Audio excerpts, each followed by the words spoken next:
For hundreds of years prior to the 20th century, war had changed very little, with the improvements in weapon technology that did arise being incremental and slow to establish themselves. However, with the Industrial Revolution of the mid to late 19th century, and the meteoric advances in both science and technology which came with it, in the span of a few decades, warfare was changed beyond recognition. New weapons that were once the stuff of science fiction from the likes of Jules Vernes or H.G. Wells, such as submarines and aircraft, were now being realized, and with them, the number of ways to kill in war skyrocketed, resulting in the brutal death factories that were the front lines of the Great War between 1914 and 1918. In this episode, we are going to examine the development and use of just 5 of the myriad of deadly weapons to emerge during the First World War. Welcome to Wars of the World.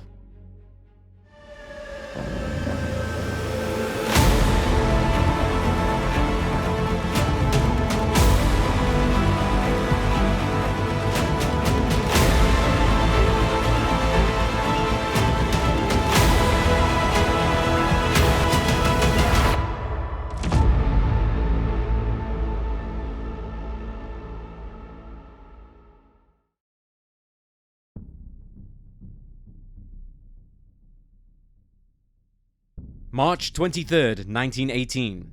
It was 7:18 AM when the citizens of the French capital found the early morning rocked by the sound of an explosion within their metropolis.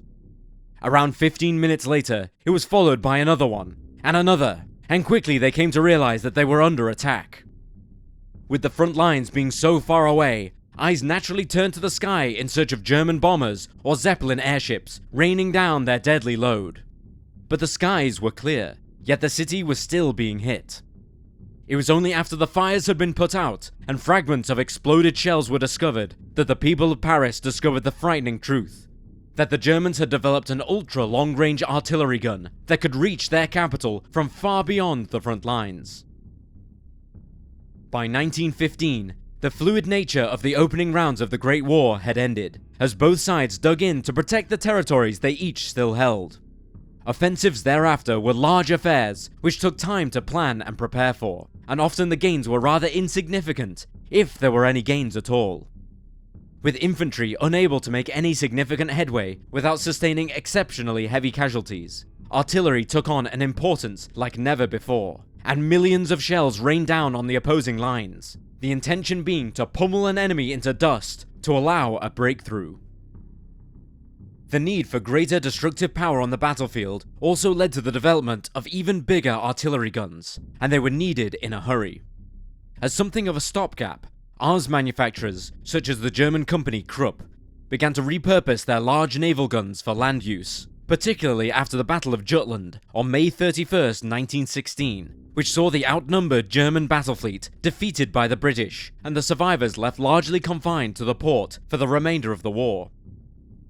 Thus, when plans for additional members of the German Navy's Bayern-class battleships were shelved, the guns earmarked for the vessel were retooled for the Western Front, being mounted on rail carriages since they were too large for road transportation.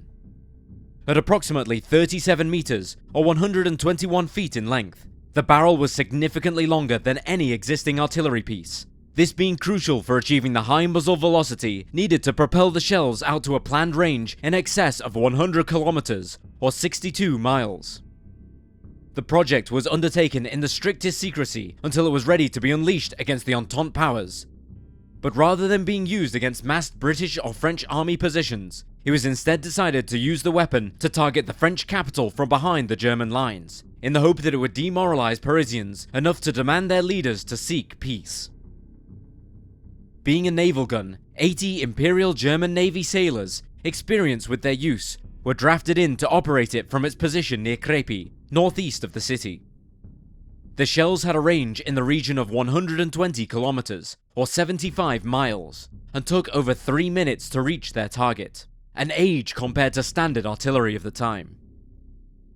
The shell was in flight for so long that the gunners had to take into consideration the rotation of the Earth when aiming, something that required them to use a mathematical formula conceived somewhat ironically by French mathematician Gustave Gaspard Coriolis, who was himself born in Paris in 1792. The gun could fire 65 rounds before its barrel needed replacement, the wear from each 106 kilogram or 234 pound shell being so great that each following round had to be slightly larger in diameter than the last, this being to ensure a proper seal when the shell was loaded.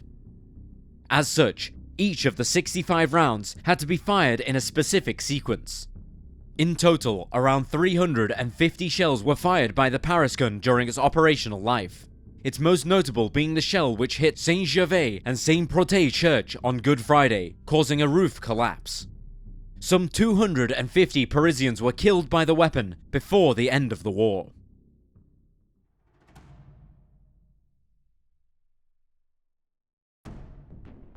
It's hard to imagine just how quickly aircraft technology advanced as a result of the demands of the Great War, when you consider that in the summer of 1914, even the most advanced aircraft were still basically just powered gliders that could barely take a pilot and an observer into the skies. It becomes easier to appreciate when just 4 years later, both sides were fielding the first generation of multi-engined, long-range bombers, capable of raining down bombs onto enemy cities hundreds of miles away.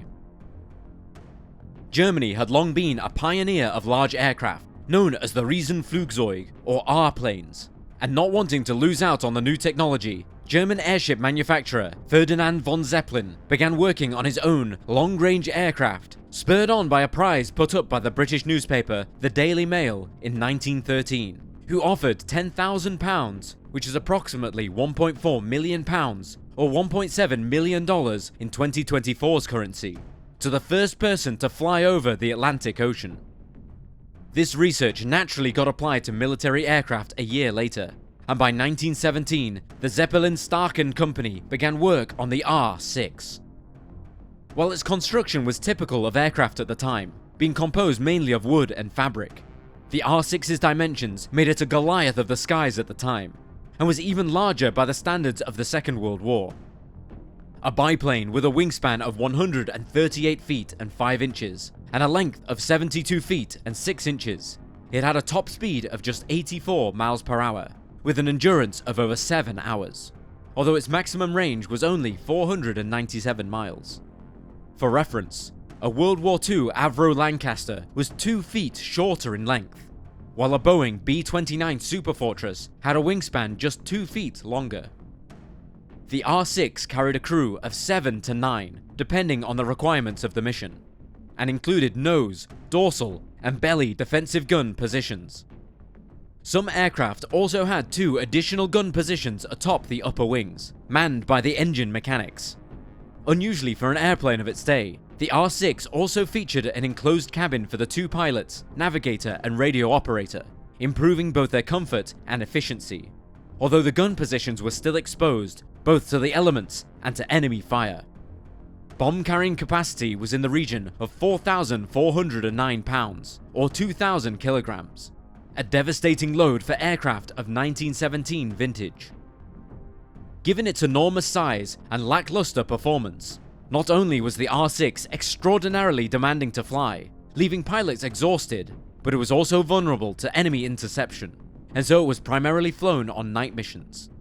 Again, demonstrating just how advanced a concept the aircraft was, its navigator was often aided by a device which transmitted a signal to a ground station, which then used direction-finding equipment to establish their position, which could then be radioed back to them.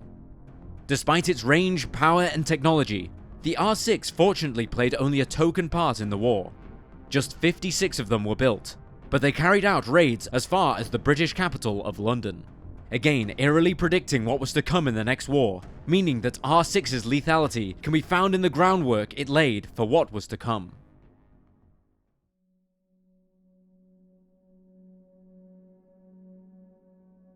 While submarine warfare was not a new concept in 1914, just like with aircraft, the demands of the Great War saw the technology and tactics evolve at an unprecedented rate, cementing the weapon system's place in modern warfare forever after. Despite the German U-boat's notoriety in the annals of history, the Imperial German Navy was actually a little slower than its rivals in adopting combat submarines, with its first operational types being based on designs built by Krupp for export to the Russian Navy. With the Age of Empire still very much in full swing, The German Admiralty wanted a grand fleet of battleships to project its power and its prestige. But very quickly in the war, they came to realize that they could not match the numerical supremacy of the Entente navies. Their U-boats, however, that was a different story. While they lacked the prestige of battleships, these small, inexpensive vessels were able to inflict painful damage on even the Royal Navy, once considered to be an unstoppable force at sea. They were able to disrupt the flow of supplies to Britain's armed factories by capturing or sinking cargo ships carrying vital war materials, resulting in shortages of ammunition and equipment on the battlefield, making them truly decisive strategic weapons. Therefore, the Germans soon began to embrace the U-boats as their ace card at sea.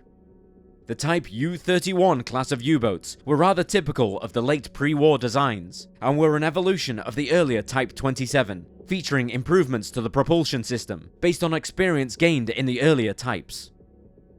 The U-31s had a length of 64.7 meters, or 212 feet, and were powered by a pair of 1,825 horsepower diesel engines on the surface, which could propel it to a top speed of 16.5 knots, with bunkerage for a range in excess of 8,000 miles. When submerged, the diesel engines were shut off and replaced by electric motors, with a maximum speed dropping to just under 10 knots, and range being in the region of 80 nautical miles. As for the business side of things, the Type U-31 featured 2 bow and 2 stern tubes for 20-inch torpedoes, with 4 being carried loaded in the tubes and 2 reloads available for the forward tubes. Most also carried a deck gun, either in the 88mm or 105mm classes, these being more trustworthy than the often unreliable early war torpedoes. Operating under prize rules against merchant ships, which required warning and inspection of cargo before sinking to confirm they were legitimate targets, the deck guns were ideal for making sure a merchant crew didn't decide to make a fight of it. Just 11 Type U-31s were built, and on paper they didn't seem particularly special. Indeed, as the war went on, far more impressive designs on all sides were produced. However, what makes the Type U-31 worthy of this list is the fact that they were the mount of the Great War's U-boat aces. Of the top 5 highest scoring U-boats of the entire conflict, 4 of them were members of the class, with U-boat SMU-35 being credited with an incredible 220 Allied ships of various sizes and types sunk, for a gross tonnage of 505,121 tons, while together, the Type U-31s sank 1,198,139 tons of shipping. These were incredible figures for such a small class of U-boats. However, it should be pointed out that their success was as much to do with the lack of preparedness on the side of the Entente powers' navies for combating U-boats, as it was for the skill of their crews, particularly early in the war. As it was, the members of this class of U-boat would pay a high price for its success, with 7 being lost before the war ended, as efforts and tactics to counter the U-boat menace improved.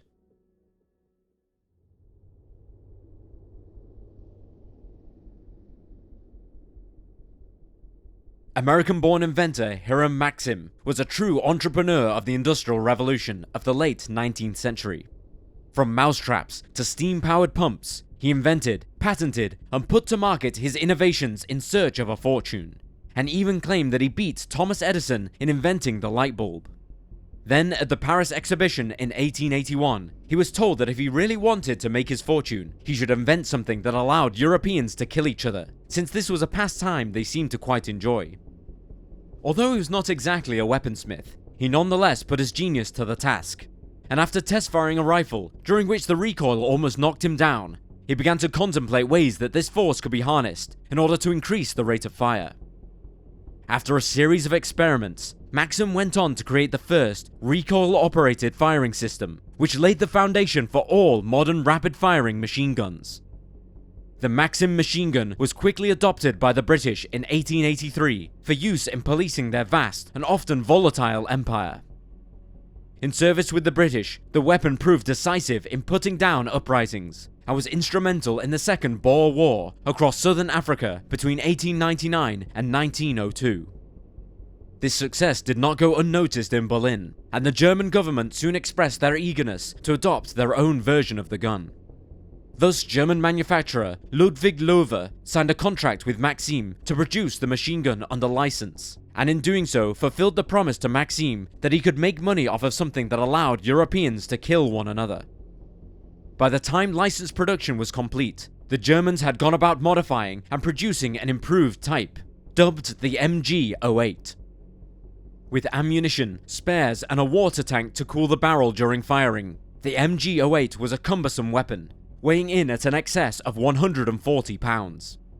It was therefore initially confined to railway carriages and trucks, or prepared defensive positions, where its rate of fire of over 500 rounds a minute proved devastating on the battlefield, and meant that counterattacks could quickly be repelled. The lethality of the MG-08 and its brethren, such as the British Vickers gun, were one of the key factors as to why, instead of the war being over by Christmas 1914, it descended into a stalemate, as both sides dug in to escape the reach of the machine guns. With thousands of MG-08s being churned out, the German lines were well prepared for the mass infantry assaults that were the norm by the first half of the war. In preparation for the Battle of the Somme, the British Army tried to blast away the German machine gun positions using artillery. But this barrage proved ineffective, and MG-08s accounted for a great number of the 58,000 dead or wounded that the British Army suffered on the first day alone. The effectiveness of the MG-08 only grew as the war progressed, with the introduction of a lighter, more mobile version that could be carried by a two-man team with their advancing troops as they left their trenches, allowing them to be used to help storm an enemy position or to hold freshly taken territory against a counterattack. Dubbed the MG-08/15, this lighter variant very quickly became the standard German machine gun, and more than 130,000 units were produced. The weapon was also adopted by German pilots, with the cold air of flight allowing them to dispense with the water jacket used for cooling the barrel. An air-cooled version for the infantry was trialled in small numbers in 1918, with the aim of producing an even more mobile weapon. Dubbed the MG-08/18, it featured a heavier barrel to cut down on the problem of overheating, and which could be changed quickly in the field for a newer one if it ever did. This design was not a success, but would be adopted by newer machine gun designs after the war, such as the legendary MG-42. With so many being produced, a great number of them invariably found themselves in the service of other armies, and examples were used during the Russian Civil War, the Chinese Civil War, and the Sino-Japanese Wars. Its design also directly influenced a number of post-war machine gun designs that served on in World War II, and in some cases beyond.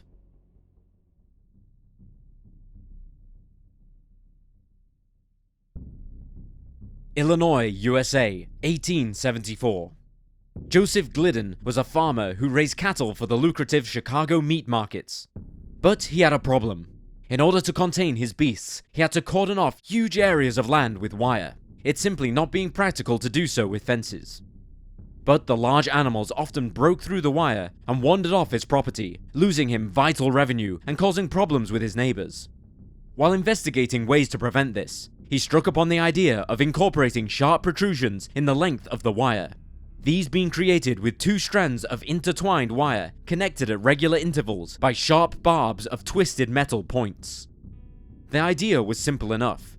If the cow brushed against the wire, then it would get a sharp poke to discourage it from applying any more pressure. If the cow continued pushing against the barb, then its skin could be cut, and the pain would naturally force it to retreat. Glidden's barbed wire revolutionized the cattle industry in the United States and beyond. But he couldn't have known then that his innovation would bring so much misery and suffering to millions of men over 40 years later. It may not have been the most advanced weapon on this list, but the effectiveness of barbed wire during the First World War cannot be understated. It was cheap to produce, yet brutally effective in stalling or even stopping an enemy attack, and along with machine gun and artillery, was one of the key factors in creating the stalemate that defined the fighting of World War I. Barbed wire not only blocked the path of the infantry, but also created cuts in soldiers' flesh, which in the poor hygiene of the battlefield could result in disease taking hold, taking the soldier out of the fight, even if he survived his encounter during the battle. Again though, barbed wire as a weapon was not a new concept in 1914, with British Army manuals giving instruction on how to best lay it out to defend a position as early as 1888. During the Great War, it seemed as though the only thing which could grow properly in the blasted space between the trenches, known as no man's land, was the amount of barbed wire placed there. At times, the factories were unable to cope with demand, despite operating at their maximum output. It was estimated that by 1918, enough barbed wire had been laid to circle the Earth 40 times over. In some areas, it was so thick that it was said to block out the sun when it was low on the horizon in the early morning and in the late evening. Barbed wire was typically laid out in long, zigzagging strips, or in belts running parallel to the trenches, and often in several rows.